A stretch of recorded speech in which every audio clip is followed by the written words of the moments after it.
Here's a look into the Jambati Room, the large singing bowl room here at the Singing Bowl Museum. I'm Joseph, and this all started with my own collection, including these 15 Jambati here, part of my harmonious set of 64 bowls that you can hear in my recording, Himalayan Bowls.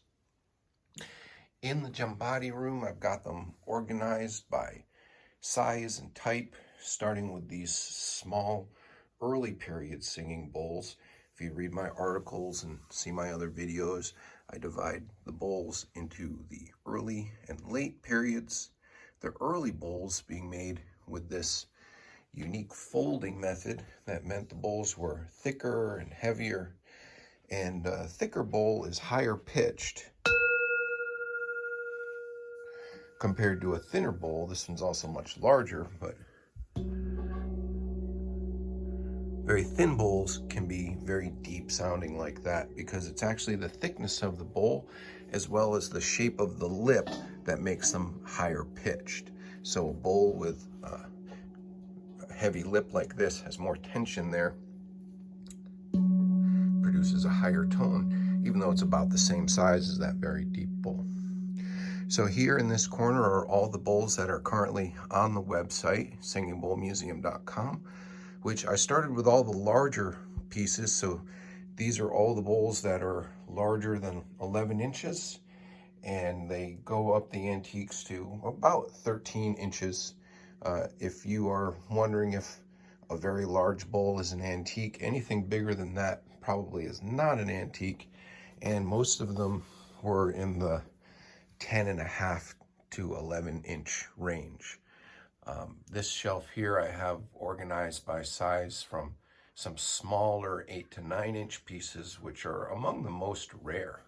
So this bowl right here is one of the most rare because it's not only in that smaller size, but it's also very, very thin. And most of the very, very thin bowls, unfortunately, I found broken. So these will all be going on the website. And here are some beautiful 16th, 17th century examples in that classic size, around 10.5 inches.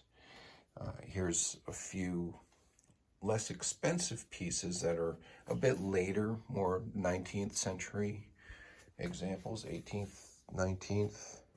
Here are some larger and deeper examples, which are more in the,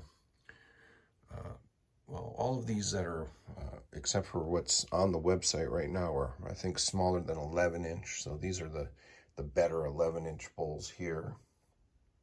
Some of these are really quite stunning. And then this shelf are some early period bowls. Now, the early period bowls were made by this folding method, where the metal was actually folded to the outside rim and finished along the outside edge, often with the engravings, which I think may be part of their manufacturing process, that they felt it made it stronger. And it may have, because that fold persists for hundreds of years. But the reason we know that they were made like that is that some of the early bowls, like these, are becoming unfolded.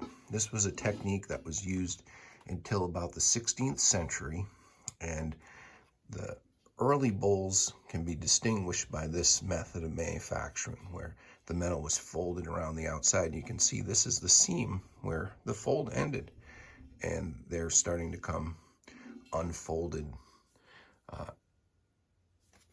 Later bowls don't have that, and a bowl like this has no rim at all, and that also gives it that nice deep sound. But that's a later technology that was adopted in the 16th century from methods brought from Southeast Asia.